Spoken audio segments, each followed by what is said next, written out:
14. El edificador de un imperio para Dios. Si Saulo hubiese encontrado un buen predicador y oído un buen sermón en el camino de Damasco, puede que lo hubiera olvidado pronto. Pero encontró a Cristo. Se puede evitar a los predicadores y los sermones, pero nadie puede escapar de Cristo. Desde aquel día la filosofía de la vida de Pablo halló a aquel que es la vida misma. Este celote, que vomitaba fuego contra los cristianos, halló al Señor, que le bautizó con fuego, y, como resultado del cambio que se operó en el joven Saulo, la civilización de sus días cambió de rumbo. Oh, si quisieras hacer lo mismo, Señor, hoy día. Pero notad que el que era a sus propios ojos un fariseo intachable, fiel guardador de la ley, empezó a llamarse el primero de los pecadores a los ojos de Dios. No es extraño, pues él era para la recién nacida iglesia cristiana lo que Herodes a los recién nacidos de Belén y a Cristo niño. El hombre que ha tenido una experiencia de Dios nunca depende de argumentos o experiencias de otros. Lo que cuesta es lo que se aprecia. Pablo no hizo un experimento, sino una experiencia. Su encuentro con el Santo de los Santos, aquel día, no solo fue aterrorizador, sino transformador. Tuvo una visión del Señor que le dejó ciego, una luz más brillante que la del sol al mediodía. Desde entonces, Pablo, aunque recobró la vista física, quedó ciego a los honores y glorias humanas. No me honrarán a mí los que no te honran a ti, dijo F. B. H. Meyer. Su encuentro con Cristo quitó repentinamente a Saulo su sudo de dominio intelectual y empezó a viajar como un mendigo de Cristo. No sin antes haber tenido una nueva experiencia con Dios en el desierto de Arabia, acerca de la cual no se atrevía a hablar. Y, de alguna manera, este edificador de imperios para Cristo, con su colosal intelecto y sus notables títulos, aceptó al Señor, no solo como sustitución de lo antiguo, sino para identificarse con Él. Yo morí en Él. Esta es su declaración, que todos hacemos de labios. Pero Pablo afirma triunfalmente, y ahora vive Él en mí. Piénsalo bien. Si hicieras una declaración como esta, ¿no se burlarían de ti los amigos? Pero este nuevo Sansón arrancó con goznes y todas las macizas puertas de la historia y, como, en el antiguo mito griego, cambia el curso de los ríos para limpiar los establos de la corrupción del mundo antiguo. Bendito hombre de Dios. Habiendo hallado la paz con Dios, Pablo declaró la guerra a todo lo que no es de Dios. Cautivó la inteligencia de los atenienses con los dulces sones de la lira del Evangelio y terminó su concierto haciendo sonar la aguda trompeta de la resurrección y del juicio. ¿Qué hizo a este hombre burlarse de los clamores de la turba pagana en Éfeso? ¿Por qué está dispuesta a morir cada día? ¿Cuál es el secreto de la fortaleza que revela su esbozo biográfico de 2 Corintios 11? ¿Qué es lo que le capacitaba para sobrellevar su tremenda carga? Por raro e incomprensible que parezca, no se recata de decirlo en Gálatas 2:20. Pensarlo bien, no declara su fe en el nacimiento virginal de Cristo, ni en su resurrección corporal de entre los muertos. Por supuesto que Pablo creía todo esto, pero el secreto de su fortaleza y de su éxito no dependía de su fe ortodoxa, sino de que Cristo vive en mí. De la profundidad de su depravación personal, no soy yo sino el pecado que mora en mí. Romanos 7:17. Sube a la cumbre de la espiritualidad, no ya yo, mas Cristo vive en mí. Gálatas 2:20. Precioso cambio de vida. Pablo era una vida ejemplar. No era un letrero guiador, no un guía, lo que habéis oído y visto en mí, Filipenses 4:2.9. Él era, de cierto, una epístola viva. La vida de Pablo fue excepcional. ¿Sería alguien tan tonto hasta el punto de decir que nuestra abnegación es como la de él? ¿No deberíamos escribir, al revés que él, todos buscamos lo nuestro propio? Fue excepcional porque fundó tantas iglesias y escribió tantas epístolas, pero leed el resumen de su propia vida en 2 Corintios 11. ¿Está tratando de contarse entre los mártires o de clasificarse entre los santos? De ningún modo. Su posición, sus títulos y privilegios son contados como estiércol, con tal de ganar a Cristo y, por su obediencia, ser hallado en él. Fue excepcional en sufrimientos, los cuales padeció, generalmente, por voluntad de otros, pero también en la oración, por su propia voluntad. Si hubiese más cristianos fuertes en oración, habría más dispuestas a sufrir. La oración desarrolla huesos juntamente con gemidos, tendones a la vez que santidad, fortaleza al par que fuego. Pablo llama a Dios por testigo de que quería ser anatema en favor de sus hermanos. Romanos 9:2.3. Madame Guyon oró casi de un modo idéntico. Brainerd y Juan Knox eran hombres de iguales pasiones que nosotros. ¿Cuándo dónde, hermano, se oyen oraciones semejantes a estas en nuestras reuniones de oración? No podemos tener grandes resultados de oraciones pequeñas. La ley de la oración es semejante a la de la cosecha. El que siembra escasamente también segará, y quien siembra abundantemente, segará con abundancia. El problema está en que queremos cegar lo que no sembramos. Pablo tenía una vida expansiva. Muchos de nosotros, buscamos los restos de la obra de cualquier otro ministro. Pero Pablo no edificaba sobre el fundamento de otro, Elecor 3:10. Su cerebro no estaba encallado en ningún dogma específico, no era una máquina eclesiástica desmenuzando materias metafísicas. No empleó horas especulando sobre el significado de la imagen de Daniel. No se enterraba en un laboratorio diseñando la verdad y poniendo marcas de fábrica a cápsulas teológicas, ni complaciéndose a sí mismo con su habilidad de encontrar palabras atinadas para futuros credos. La razón de todo ello es clara como el mediodía. Pablo no escribió una vida de Cristo, la demostró con su declaración: a todos soy deudor, Romanos 1:14. Y dedicó enteramente su vida, por todos los medios posibles, a pagar esta deuda. Esto podía costarle prisión, pero consideraba que era mejor ser un prisionero del Señor por unos pocos días que permitir que sus contemporáneos tuviesen que ser prisioneros del diablo en el infierno para siempre. Pablo se entregó enteramente a una completa y costosa consagración. De aquí en adelante que nadie me conturbe, Gal 6:17. ¿Qué quería decir con esto?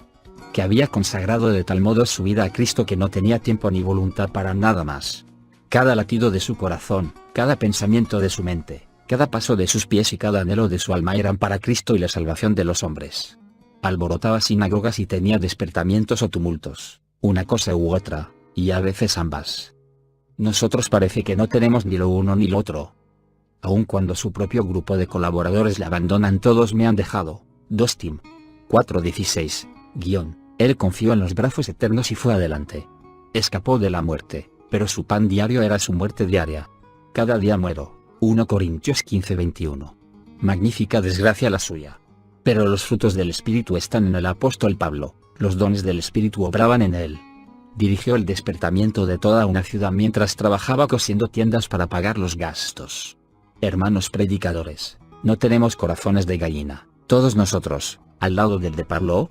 A veces padecía hambre, pero en otras ocasiones, cuando tenía abundancia, ayunaba voluntariamente. Deseaba bendiciones para todos, pero en cuanto a sí mismo quería ser anatema. Con su vida revolucionaria y su teología alborotadora, este espectáculo a los hombres, lleno del Espíritu Santo, era la contrapartida de los actuales fanáticos de la religión política del régimen ateo.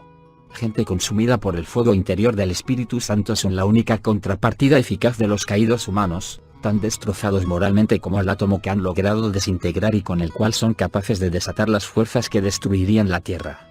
Pablo, transformado y listo para ser pronto trasladado a otro mundo mejor, desea tener sucesores idénticos a su modo de ser. Oíle afirmar delante del rey Agripa: quisiera Dios que, no solo tú, sino todos los que me escuchan, fuesen hechos como yo soy, excepto estas cadenas. No dice que todos pudiesen fundar tantas iglesias y escribir como él lo había hecho. No dice, como yo hice, sino como yo soy. 12 Corintios 7:2.7. Y esto es bien posible. El mismo Espíritu Santo que llenó a Pablo puede llenarnos a nosotros de modo que nosotros, como él, podamos ser identificados con Cristo no solo en su sacrificio, sino en todo servicio. Signo de interrogación abierta. ¿Qué resultado tendrá o cómo terminará todo esto en ti, querido hermano? No lo sé. Ni ángeles ni hombres lo saben. Pero puedo decirte cómo empieza. Principia siempre con una vida transformada, en la cual no vivamos ya nosotros. Pablo vivió gloriosamente y murió triunfalmente porque en su sacrificio y sufrimiento se identificó plenamente con Cristo. Así podemos vivir y morir nosotros si tan solo lo queremos. La única fe salvadora es la que se arroja sin Dios, para la vida y para la muerte. Martín Lutero. He aquí por qué, en cada momento de la historia, cuando la Iglesia de Cristo ha sido movida por alguna ola de despertamiento a la realidad de la consagración personal, millares de hombres y de mujeres han redescubierto a Pablo, han vibrado al compás de la música de su mensaje. Dr. S. Stewart. Corazones sin lágrimas nunca pueden ser buenos heraldos de la pasión de Cristo. Dr. H. Awet. Que Dios me diera un corazón cargado, infundido con la pasión de orar por los que, sumergidos en pecado, no pueden sus riquezas alcanzar. Quien me diera un alma semejante a la de Cristo, mi fiel Salvador, que en total agonía estuvo orando, por los otros. Oh, dame un corazón, Padre mío, cargado por los otros. Anhelo, Padre amado, tal pasión que derramar mi corazón por los perdidos anhelo yo, y aún vida, fiel Señor. que sepa orar, sí, cueste lo que cueste. Enséñamelo, Señor, por compasión. Enséñame tú mismo este secreto. Estoy sediento de aprender esta lección. Anhelo, Jesús mío, que lo hagas. Padre, este favor pido de ti, que se revele tu espíritu en mí. María Warburton Bot. 15. Marcado para Cristo. En cierto sentido todos los hombres son extraños unos a otros. Aún los amigos no se conocen uno a otro de un modo perfecto. Para conocer a un hombre es necesario conocer todas las influencias de herencia y ambiente, así como las incontables decisiones morales propias que le han formado y le han hecho ser lo que es. Sin embargo, aun cuando no nos conocemos realmente unos a otros, el trazar el curso de la vida de una persona nos ofrece muchas enseñanzas. Especialmente el observar las grandes fuerzas que la han impulsado en uno u otro sentido. Por ejemplo, cuán beneficiada sería nuestra vida si pudiéramos experimentar el mismo impulso de la vida de Cristo que movió a Saulo de Tarso, después llamado Pablo, y sondear un poco el más profundo significado de sus palabras: yo llevo en mi cuerpo las marcas del Señor Jesús, Gálatas 6:19. Una cosa es segura acerca de estas palabras, que eran una expresión del señorío de Cristo. Pablo pertenecía al Señor Jesucristo en espíritu, alma y cuerpo. Estaba marcado como propiedad suya. Cuando Pablo declaraba llevar en su cuerpo las llagas del Señor, no está pretendiendo llevar un estigma como San Francisco de Asís en 1224, u otras personas piadosas en otros tiempos. No se trataba tanto de marcas corporales, creo yo, como de una santificación espiritual por su crucifixión interna. Él había sido crucificado con Cristo, Gálatas 2:20. Las marcas de la crucifixión interna de Pablo eran claramente evidentes. En primer lugar, Pablo estaba marcado o se identificaba con Cristo en cuanto a entera dedicación a su tarea. Sí, como pretende la tradición, Pablo era un hombre bajito, de solo 4 pies y 6 pulgadas de estatura. Era, sin embargo, el mayor gigante que jamás ha existido. Él excedió a todos sus contemporáneos en viajar, en orar y en sentir pasión por un objetivo. El blasón de su escudo era, una cosa hago. Estaba ciego a todas las demás cosas de las cuales los otros hombres se gloriaban. De modo semejante, Calvino fue criticado porque, teniendo la habilidad que poseía para escribir, no empleara todo su tiempo para escribir. Las instituciones del cristianismo y otras obras similares de carácter religioso. Y Pascal fue censurado porque, aparte del alma inmortal, no parece tener otro asunto que le fuera de interés. Pablo podría también ser acusado por no decirnos una sola palabra acerca del arte griego o del esplendor del Partenón. Era un separado moral del mundo que le rodeaba. Después de su encuentro con los sabios de Atenas en la colina de Marte, acusó a la sabiduría de este mundo, muriendo cada día a la tentación de hacer gala de sus conocimientos de filosofía griega, que no ignoraba. Su tarea no era discutir alguno de sus puntos, sino vencer las legiones del infierno. Parece que de alguna manera, probablemente en Arabia, su personalidad había sido transformada. Desde entonces jamás volvió a sus viejos hábitos.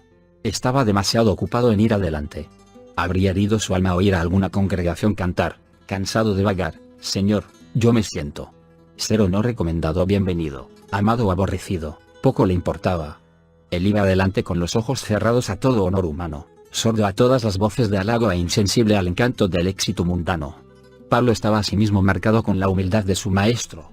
La polilla mundana no podía dañar este vestido que había recibido de Dios. Nunca ambicionó alabanzas humanas. Se puso el primero, pero entre los pecadores, cuando podía haberse puesto el último. Un antiguo teólogo galés dijo: si conoces hebreo, griego y latín, no lo pongas sobre tu cabeza como Pilato, sino a los pies de Cristo. Las cosas que para mí eran ganancia él las ha reputado como pérdida para poseer a Cristo.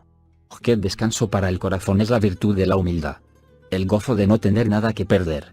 No buscando buena opinión de sí mismo, Pablo nunca temió la bancarrota. Podía haber ostentado la toga bordada de un graduado en la más famosa escuela hebrea, pero luce más y mejor su vestido de un espíritu humilde y pacífico. Además, Pablo estaba marcado por el sufrimiento. Considera las cosas que menciona en Romanos 8, hambre, peligro, desnudez, espada, todas ellas significan aguda molestia para el cuerpo, tribulación, aflicción de alma, y angustia, de espíritu. De todos estos sufrimientos el actual ministro del Evangelio participa muy poco. Este judío errante combatía todo lo que se oponía a Dios y a su causa. Este príncipe de los predicadores, y su adversario, el príncipe del infierno, no escatimaban golpes. Era una lucha libre, sin reglas de juego ni limitaciones de ninguna clase. Vea de cerca a ese Pablo de cara cadavérica, de esmirriado cuerpo, propio de un hombre hambriento, ayunador y sujeto, muchas veces, al látigo del lictor. Este pequeño cuerpo fue lentamente apedreado en Listra y sufriendo hambre con frecuencia. Ha sido a un débil botijo, flotando durante 36 horas en el mar Mediterráneo. Sumad a todo ello peligro tras peligro, multiplicado por el dolor de la soledad, y contad uno por uno los 95 azotes, 3 naufragios, 3 apaleamientos con varas, un apedreamiento, largos años de prisión y peligros de muerte, tantos que se pierde el número. Y, sin embargo, lo contaba esto Pablo por nada, según sus propias palabras. Oídle decir, lo momentáneo y leve de nuestra tribulación. Esto sí que es burlarse del sufrimiento. Por lo demás, Pablo estaba marcado por su pasión. Un hombre tiene que hallarse muy seguro de encontrarse en el mismo centro de la voluntad divina para apelar al Espíritu como testigo. Sin embargo, esto es lo que hace Pablo en Romanos 9, vers. 1. Quien diera que de esta maravillosa llama cada predicador pudiera tomar un poco de fuego.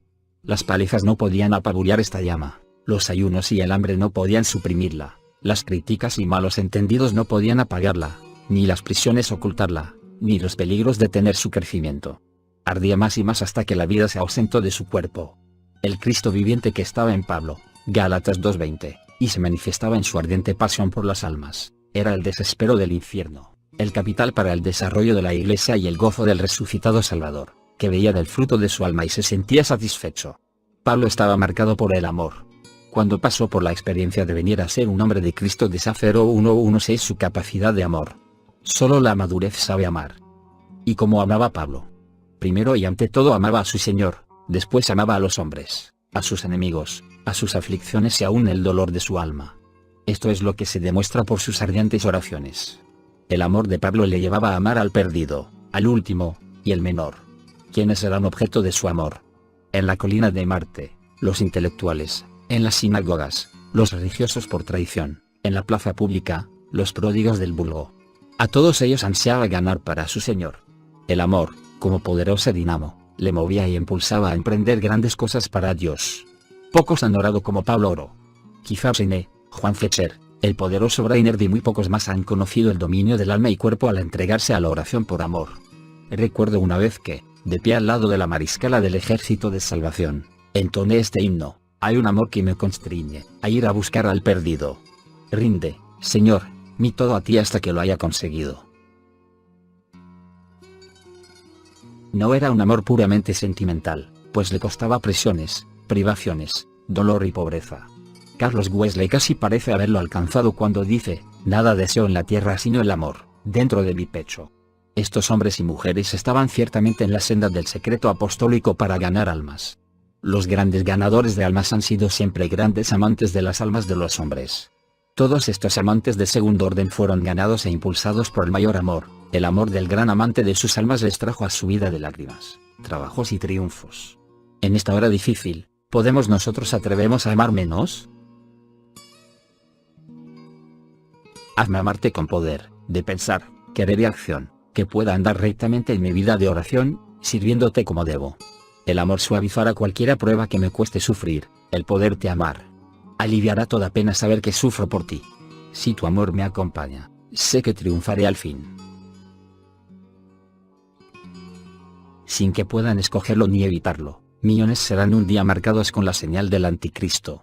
Evitaremos nosotros llevar en nuestros cuerpos, y sobre todo en nuestras almas y espíritus, las marcas de nuestro Señor, las marcas de Jesús.